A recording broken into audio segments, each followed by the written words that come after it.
The crash in forbidden territory. The sky was burning. Flames and smoke covered the stars as a small escape pod fell through the clouds of an unknown alien planet. Inside, Drake, a young human engineer, held tightly to his seat. The alarms were screaming. Lights blinked red. He had lost control during a surprise attack in deep space, and now gravity was pulling him to a place he had never seen before. With a loud crash, the pod slammed into the thick forest below. Drake woke up hours later. His head hurt. His arms were shaking. The pod's door was broken, but he forced it open with all his strength. Green fog floated in the air, and strange animal sounds echoed from the trees. He looked around. Huge plants. Tall trees with glowing leaves, bright flying insects. The place felt alive and dangerous. His communicator was dead. No signals, no maps, just silence. "I need to find help," he whispered, holding his side. Blood. A small cut. He wrapped it with a cloth and took a deep breath. Then he heard it. Boom, boom, boom. The ground shook. Drake froze. Each step sounded like a drum. Leaves fell from trees. Birds flew away in panic. Something big, no, something massive was coming. Closer. He ducked behind a fallen tree. Through the mist, a shadow appeared. Drake's eyes widened in shock. It was a giantess, at least 10 feet tall, with glowing blue skin and long white hair that flowed like silk. Her muscles were strong, her claws sharp. She wore armor made from bones and leaves, and her yellow eyes glowed in the fog. Her nose twitched. She was sniffing the air, looking for him. Drake's heart raced. "She's hunting me," he thought. "She's a predator." His hand moved too, the broken piece of metal in his belt. A weak weapon, but better than nothing. But he didn't run. He knew he couldn't outrun her. The giantess took another step. Her foot slammed near him. She looked around, then slowly bent down and pushed aside the fallen tree, her eyes locked with his. Drake jumped up, swinging the metal shard. "Stay back," he shouted. The giantess blinked. Then, to his surprise, she smiled. A low purring sound came from her throat, deep and strange. She reached out her hand, slowly, carefully, and touched his hair. Drake didn't move. "Is she studying me?" he thought. She sniffed him again, then licked her lips. Drake panicked. "She's going to eat me." He pushed her hand away and ran. Branches slapped his face. Roots tripped him. He didn't care. He just kept running. Behind him, he heard her following. Not fast, not angry, but steady. Like she knew he couldn't escape. Finally, his legs gave out. He fell hard onto a soft patch of moss. A giant shadow covered him. Drake looked up, breathless. She was standing above him again, but she didn't attack. She leaned down and picked him up, like a toy, like a cub. He struggled, kicked, but her grip was gentle. She held him close to her chest and walked deeper into the forest. After some time, they reached a cave. It was large, dry, and glowing with strange lights from the walls. The giantess laid him down on a soft leaf bed. Then she sat nearby and watched him. Just watched. Drake sat up slowly. His heart was still racing. "What do you want?" he asked. She tilted her head, confused. She didn't understand his language. He pointed at her mouth. "You eat people?" She didn't reply. Instead, she stood, walked to a corner of the cave, and returned with something in her hand. Food. A strange fruit. She placed it beside him. Then she sat again, still watching. Drake didn't touch the fruit. He stared at her. She didn't blink. She didn't roar. She didn't attack. She just sat like a guardian. The night grew cold. The forest outside whispered with the sounds of unknown creatures. But inside the cave, it was warm. Drake laid down again, eyes on the giantess. If she wanted to eat me, she could have done it already, he stared stared at the cave ceiling, thinking about his crew, about Earth, about survival, and about her. Was she a monster, or was he wrong? His eyes closed slowly. Sleep took him, and she remained there, watching, protecting, waiting. The giantess approaches. Drake woke to the sound of breathing, not his own. Heavy, deep breathing, slow like a sleeping dragon. He opened his eyes and blinked. The cave was still dark, but warm orange light now came from glowing stones on the walls. Strange vines moved slightly with the breeze. The forest outside was silent. And then he saw her, the giantess. She was lying just a few feet away, resting on one elbow, watching him. Her glowing yellow eyes didn't blink. Her long white hair flowed down her back like a waterfall. She hadn't slept, not even for a moment. Drake's body stiffened. She's waiting for me to drop my guard, he thought. She suddenly moved. Her hand reached out, not fast, not violent, but like a curious animal. Her long fingers gently brushed his arm. Drake sat up quickly, pulling away. "Don't!" She tilted her head, confused. Then she did something unexpected. She picked up the fruit she had given him earlier, bit a small piece off with her sharp teeth, and handed the rest to him again. She had tasted it first, to show it wasn't poison. Drake stared at her. His stomach growled. He hadn't eaten since the crash. Carefully, he took the fruit and bit into it. It was sweet, strange, but safe. The giantess made a soft humming sound as if pleased. Outside, the jungle growled with distant creatures. Inside the cave, something even stranger was happening. The giantess didn't look hungry. She looked curious. She sat cross-legged now, facing him. She touched her chest and said a word. "Velara." Drake pointed to himself. "Drake." She repeated it. "Drak." Close enough. Then she smiled. Not wide. Not with fangs. Just a small, soft smile that made Drake pause. Was this really the same creature that made the forest tremble? She stood up suddenly. Drake stepped back, alert again. But she didn't attack. Instead, she picked up a small animal, something like an alien rabbit, that had wandered into the cave. She looked at it, sniffed it, and let it go. Drake frowned. She doesn't even eat meat? Then why had she chased him? Velara walked to a wall of the cave and began drawing with her fingers, using glowing sap from a tree branch. Drake watched in surprise. The drawings showed her standing alone. Other giant figures walked away from her. Then came pictures of stars, a ship crashing, and a small stick figure, him. She turned and pointed at the images. Drake finally understood. "She's alone," he said aloud. "Banished?" She pointed again at the image of him, and then drew a heart shape between them. Drake blinked. "Wait, what?" Just then the ground shook. A loud roar echoed from deep in the jungle. Velara's eyes narrowed. She stood tall, alert, protective. She walked to the cave entrance and looked out. Her muscles were tense. She picked up a massive bone spear leaning near the wall. She turned to Drake and motioned with her hand, telling him to stay inside. She was going to defend him. After several minutes, she returned. Her body had small scratches and her spear was red at the tip. She had fought something and protected the cave, protected him. Drake looked at her in awe. "She's not a predator," he whispered. "She's a guardian." She sat down again, breathing heavily, then drank from a bowl of water made from a large leaf. She passed it to him. Drake drank slowly, watching her closely. She had chased him, captured him, but never hurt him. She had fed him, healed him, defended him. And now, she looked tired, not dangerous, just tired. That night, Drake couldn't sleep. He kept looking at her calm face, at the gentle rise and fall of her chest. His fear was fading. In its place was something stranger. Wonder, not her prey. Her guest?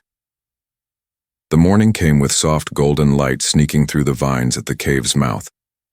The air smelled fresh, like wildflowers and mist. Drake was already awake, but not from fear this time. He had spent the night thinking, remembering every moment since the crash. The way the giantess, Velara, had carried him, fed him, drawn stories on the walls. She didn't act like a predator. She acted like someone lonely. Velara was still asleep, curled in the corner like a sleeping mountain, her white hair spread around her like a blanket of stars. Her armor was laid beside her. Her spear was near, but not in her hands. She trusted him. That thought hit Drake harder than the crash ever did. She had all the power in this world, but she treated him like a guest. He stood up slowly, careful not to make noise. The cave floor was smooth under his bare feet. He walked to the drawings on the wall and looked closer. They told a story, Velara and her people. The other giants had turned away from her. She had drawn sad faces, small fires, broken spears. Then came a new drawing, his escape pod falling from the sky. Then her. Then him. Then a heart. Drake touched the drawing. Was this real, or was he imagining it? Velara stirred behind him. He turned as she yawned, a sound like a lion sighing. Her golden eyes blinked slowly. She saw him standing, saw him near the drawings. She didn't look angry. She looked shy. She sat up, stretched, and smiled gently. Drake walked to her without fear.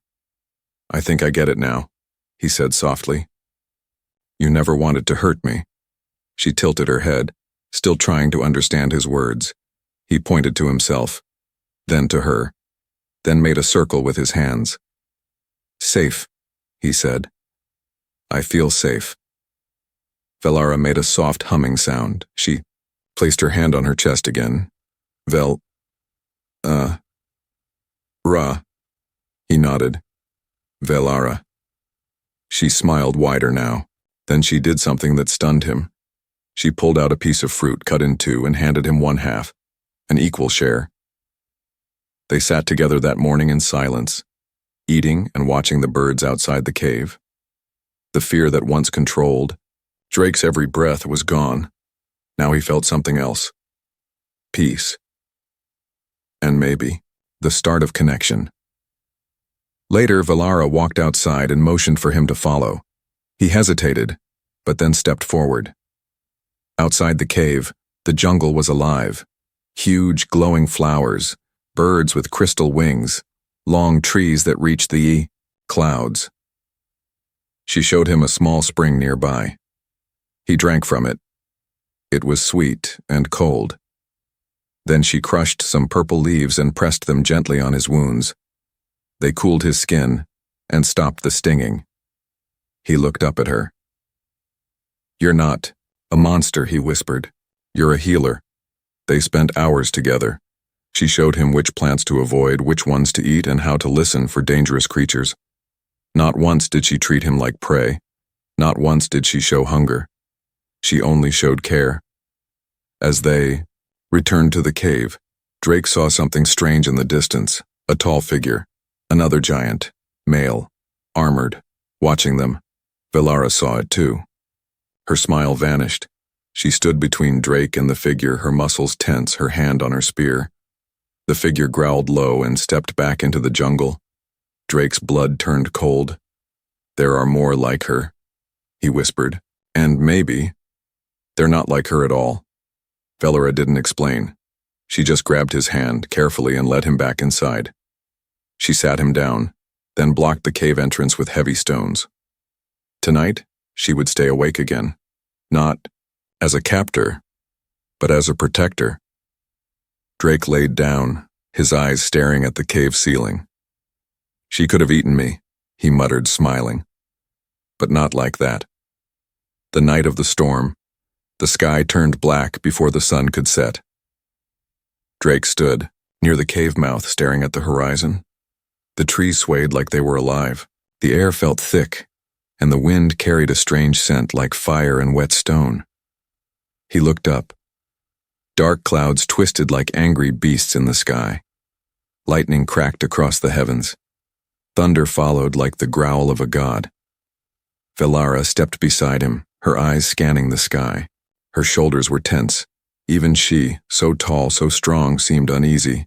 Then the first drop of rain hit the ground. Fat, heavy, cold, and then the storm exploded. Wind howled through the jungle like screaming spirits. Rain poured down in sheets, turning the forest into a flood. The trees shook, branches snapped, animals ran for shelter. Even the glowing insects vanished. Inside the cave, Drake shivered. Water sprayed through cracks. The walls trembled from thunder. He looked at Velara, who stood guard at the entrance like a statue. She had blocked it earlier with thick stones, but now she pressed her body against the gap, using her own strength to shield the cave. Drake's voice trembled. "Come inside. You'll get hurt." She didn't move. Instead, she pushed harder.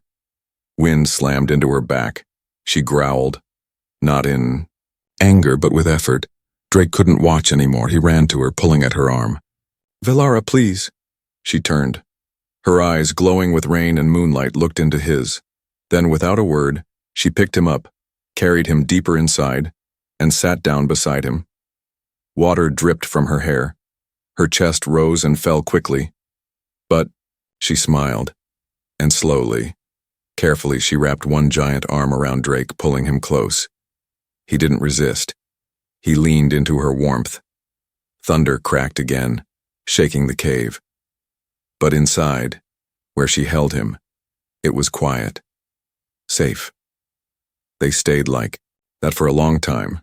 Two souls from different worlds. One giant, one human. No translator. No perfect words. Just shared silence. And understanding. Later that night, when the wind softened and the rain slowed, Velara stood and walked to the wall. She added new drawings. Drake watched. She drew two figures sitting side by side under the storm, one tall, one small. Then she turned and touched his chest. She placed her hand over his heart, then over her own. She pointed between them. Drake understood. "You and me," he said. "Together." She nodded slowly, then did something that shook him to his core. She whispered, soft and careful, the word, "friend." The storm outside was still loud, but inside Drake's heart, everything had changed. She wasn't just a protector, not just a healer, not even just a companion. She was his first real connection since the crash, and maybe the only one he needed. Before sleep took him, he whispered, "You saved me from more than the jungle." Velara didn't answer, but she didn't have to. The warmth of her hand over his chest said everything. The tribe that hates humans, the jungle was too quiet. No birds, no wind, no sound at all. Drake felt it first. Something wasn't right. Velara sensed it too. She stood at the cave's edge, her body still, her hand gripping her bone-crafted spear. Then they came. Giant shadows stepped out from the trees.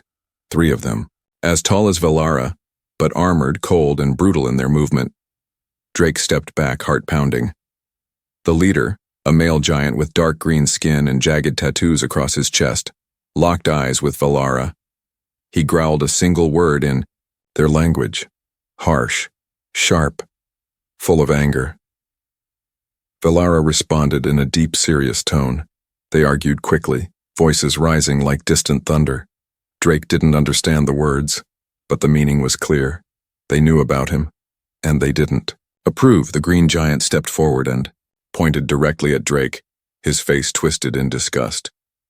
Velara blocked the way, standing between them, her spear raised. She growled, not in fear, but in warning. Drake whispered, "What's happening?" Velara looked back at him, then at the giants. She didn't need words. Her body said it all.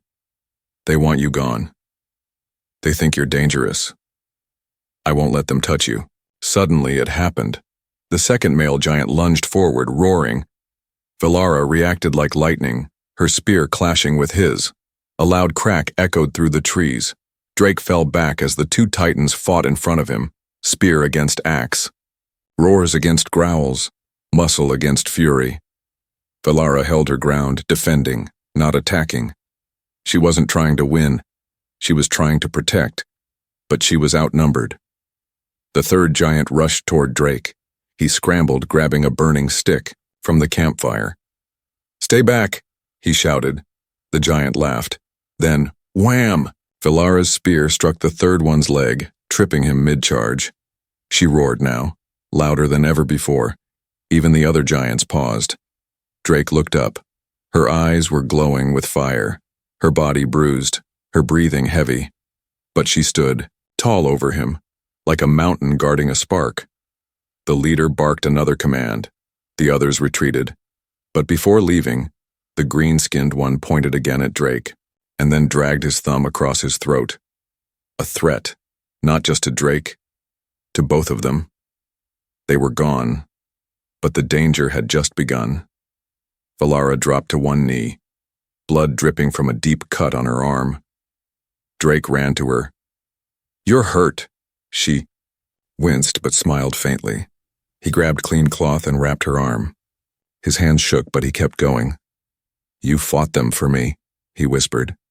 "You could have let them take me." Valara shook her head slowly. Then, using her few known words, she said, "You, mine."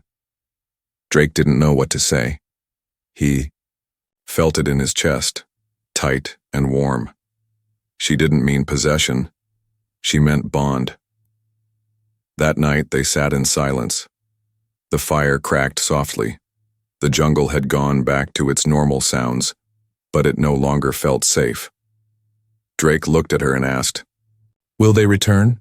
Valara nodded, then with a piece of charcoal she drew on the cave wall again. This time she drew warriors, her, him, and others surrounding them, enemies. Drake understood. They won't stop. Valara pointed to the sky, then to her heart. "Stand." He reached out and held her hand, small in hers, but strong. "I'm not running," he said. "Not now." Healed by the one he feared, he could barely open his eyes. Pain wrapped around his body like fire. His breath came in short, shallow gasps. Every movement felt like knives in his bones. Drake was broken. He didn't remember falling. He didn't remember the fight ending. Just Valara's scream, and the hard ground slamming into him as the third warrior giant struck from behind during their escape. Now all he felt was weakness and warmth. Soft, wet cloth touched his forehead.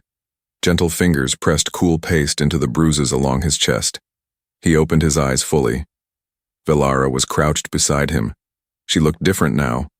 No longer the fierce, towering protector with sharp eyes and louder growls. She looked like a woman on the edge of tears. Her hands trembled as she worked. Her armor was gone. Her long white hair was messy, sticking to her face from sweat.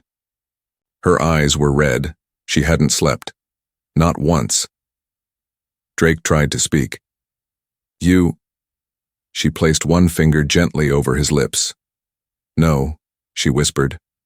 "Rest." Then she leaned down and, very softly, pressed her forehead against his. For her kind, it was the highest sign of care. He didn't need to understand the language. He felt it in his chest. She thought she was going to lose him. Time passed, but he couldn't tell how much. Every time he opened his eyes, Valara was there, cleaning his wounds, changing the cloth, feeding him water drop by drop. She carried him outside once to bathe him in warm spring water. She never looked at him with shame or disgust, only with deep, quiet focus. She carried him like something sacred. One night as his fever broke, he whispered, "Why are you doing this?" She didn't answer with words. Instead, she drew again on the wall. This time, not with pictures of warriors or battles, but of two hearts joined by a thread. One large, one small, one glowing blue, the other red, but connected. Drake felt his throat tighten. She doesn't just see me as a guest. She sees me as part of her. When he could walk again, Even just a little. Velara guided him to a small rock pool behind the cave. The water glowed softly at night. She helped him wash, standing beside him silently. He looked at his reflection, bruised, cut, weak, but alive. He turned to look at her. She stood under the starlight, her silver hair glowing, her strong body scarred from battle, marks she had earned protecting him. That night he sat beside her at the fire. He reached out and placed his hand on hers. This time she flinched, not from fear, from surprise. Then she smiled, a slow, soft, beautiful smile that made him forget every pain. He spoke quietly, more to himself than her. I was wrong about you. I thought you were a monster, a threat, a killer. Velara listened closely. But you're none of those things. You're more human than anyone I've ever met. She tilted her head, puzzled. Drake chuckled. And that's a good thing, I promise. As the flames danced between them, Velara reached over and gently placed something in his lap. A small carved figure, made of bone and stone. It showed 2 people, one large, one small, holding hands. Drake looked at her. She didn't say a word, but she didn't have to. He understood. Not to be eaten, but chosen. The jungle was silent, not because it was afraid, but because something important was about to happen. At the edge of a giant stone circle deep within the forest, Velara stood tall, her silver hair braided with glowing vines, her armor polished, her spear planted firmly into the earth, and beside her, much smaller yet standing just as proud, was Drake. He wore a tunic made from soft jungle cloth, his wounds mostly healed, his eyes full of both fire and peace. Today was not a fight. It was a choice. Before them stood the tribal council of the giants, 12 enormous beings carved with markings of rank and tradition.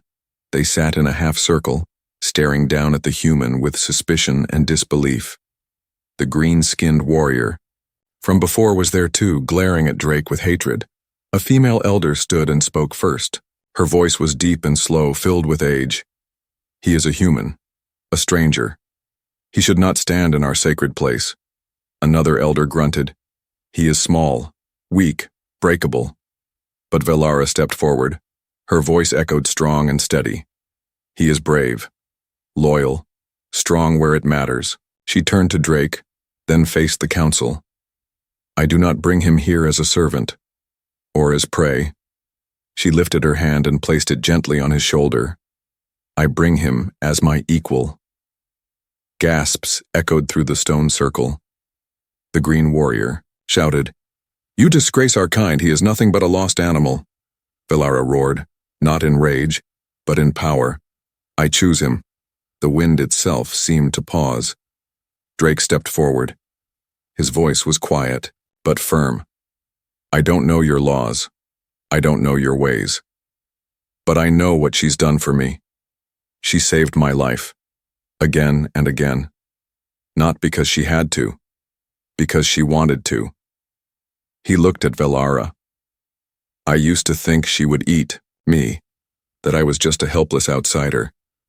But now I know. I was meant to find her. He turned back to the council. And she was meant to change me. The elder council went silent. Then the oldest of them all, a wrinkled female with glowing silver eyes, slowly nodded. Let it be written, she said. For the first time in our history, a human is claimed not as food, not as a pet, but as a bondmate. Some elders grumbled. Others looked unsure, but none dared oppose her. Velara stepped beside Drake. She held out her hand. He placed his in hers. The size difference was comical, but beautiful. They turned together and walked away from the circle, hand in hand. Back at the cave that night, the stars were bright and the fire burned low. Drake sat beside Velara watching the flames. I still can't believe this, he whispered, that I'm not just alive, but part of something greater. Velara said only one word, smiling softly. Home. He looked up at her, eyes shining. You thought I was strange, didn't you? Velara laughed, a deep, soft sound like a drumbeat under moonlight. Then she reached behind a stone and pulled out a new carving. This time it was not just two figures holding hands. It was a home, a fire, a childlike figure between them. Drake raised his eyebrows. Wait, is that... Velara nodded. His face turned red. Wow, you move fast. She smirked, then leaned down and kissed his forehead. Soft, warm, forever. The man who once feared being eaten was now cherished, chosen, loved. Not for what he could give, not for what he had, but simply for who he was. The end.